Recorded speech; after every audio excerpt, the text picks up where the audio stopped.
এটা প্রেস্টিজের একটা induction cooker. এটাতে একটা সমস্যা হচ্ছে যে অন করার পরে যখনই টেম্পারেচার সেট করতেছি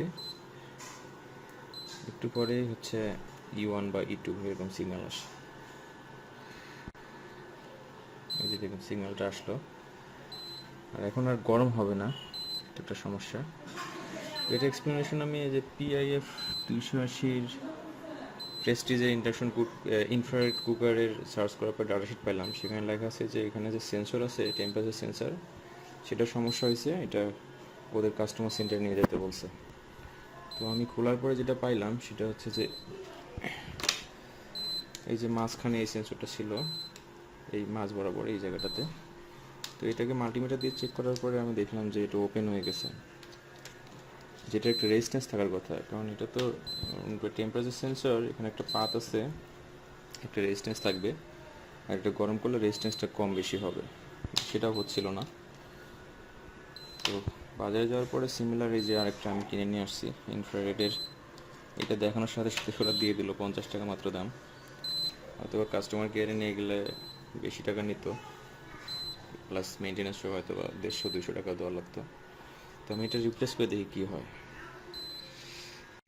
এটা খোলার পরে দৃশ্যটা এরকম। এখানে তেমন কিছু নাই, একটা সার্কিট বোর্ড আছে, একটা ফ্যান আছে, আর ইনফ্রারেড যে কুলিং সেকশন সেটা আছে, আর এখানে আছে টাচপ্যাড যেটা বাইরে, সেটার যে কন্ট্রোলিং সেটা আছে।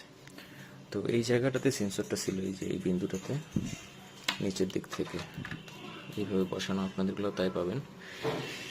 তো আমি এখন এটা রিপ্লেস করব। আচ্ছা, সেন্সরটা এইখান থেকে কানেক্টেড ছিল এই এই প্রান্ত পর্যন্ত আর কি। এবার দেখুন আমি সেন্সরটা লাগিয়ে ফেলেছি, আর এখন হিট হচ্ছে। যে টেম্পারেচার 1500 দিছি, তো এখন এটা ঠিক হয়ে গেল, আলহামদুলিল্লাহ। তো আপনাদের যদি এরকম সমস্যা হয় E1 E2 বা E3 E7 হোয়াট এভার, আপনারা হচ্ছে কী করবেন, এই যে এটার মডেল নাম্বার যেটা আছে আর ব্র্যান্ড সেটা সহ গুগলে সার্চ করলে হচ্ছে ডাটা শিটটা পাবেন। ও কারেন্ট চলে গেল, ওই জন্য বন্ধ হয়ে গেল। তো ডাটা শিট যখন পাবেন, সেই ডাটা শিটে হচ্ছে ওই এক্সপ্লেনেশন থাকে E1 E2 E3 কোনটাতে কী সমস্যা। হ্যাঁ, ওটার এক্সপ্লেনেশনটা অনুযায়ী আপনি ওই মানে একটু মাথা কাটাতে হবে আর কি।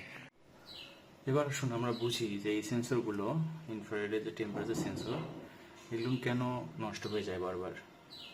তো মানুষ যেটা করে যে আপনার এই যে এখানে সুইচ দেয়, মেইন সুইচ দেওয়ার পরে আপনার অন করলো, অন করে টেম্পারেচার সেট করে দিল, এরপরে 1-1.5 ঘন্টা রান্না বান্না হইলো। হ্যাঁ, হওয়ার পরে আবার এখানে অফ করে দিল। অফ করে দেওয়ার পরে সে ধাপ করে মেইন সুইচটাকে অফ করে দেয়, কিন্তু খেয়াল করে না এখনো কিন্তু ফ্যান ঘুরতেছে। এই যে ফ্যানটা যে ঘুরতেছে, এটা একটা কারণ আছে, আমি বোঝাচ্ছি। দেখেন, আমি এই যে 30 সেকেন্ডের মধ্যে মেইন সুইচ যদি অফ করে দিই তাহলে কি হয়, এটাকে আমি এখন খুলতেছি। এই যে দেখুন ফ্যান অফ হয়ে গেল, বাট এই যে হিটারের যে ইনফ্রারেড কয়েলটা আছে এখানে দেখুন অনেক গরম। মানে এই যে আপনার মেইন সুইচ অন অফ করতেছেন, কুলিং যে ফ্যান আছে সেটা কিন্তু অফ হয়ে গেল, বাট এখানে যে ইনফ্রারেড এরিয়া সেটা কিন্তু এখনো কুল হয় নাই, কারণ এই গরমটা তো সাথে সাথে বের হয়ে যাবে না, একটা সময় লাগবে। তো সেই সময়টা আপনাকে দিতে হবে। আপনি যখন হচ্ছে রান্না হয়ে যাবে তখন এই যে টাচপ্যাড থেকে যখন ইনফ্রারেড কুলার অফ করলেন, অফ করার পরে আপনি খেয়াল করবেন, শব্দটা খেয়াল করবেন যে ফ্যান ঘুরতেছে কিনা। ফ্যান যতক্ষণ ঘুরবে ততক্ষণ মেইন সুইচটাকে অফ করবেন না। যখনই ফ্যান ঘোরা বন্ধ হয়ে যাবে, শব্দ একটা যে ফ্যান ঘোরা সেটা বন্ধ হয়ে যাবে, বুঝতে পারবেন, তারপরে গিয়ে মেইন সুইচটাকে অফ করবেন। তাহলে আশা করি আপনাদের এই সেন্সরও নষ্ট হবে না, এবং হচ্ছে গিয়ে এই যে সার্কিট বোর্ডের বিভিন্ন সেন্সিটিভ পার্টস আছে সেগুলো নষ্ট হবে না।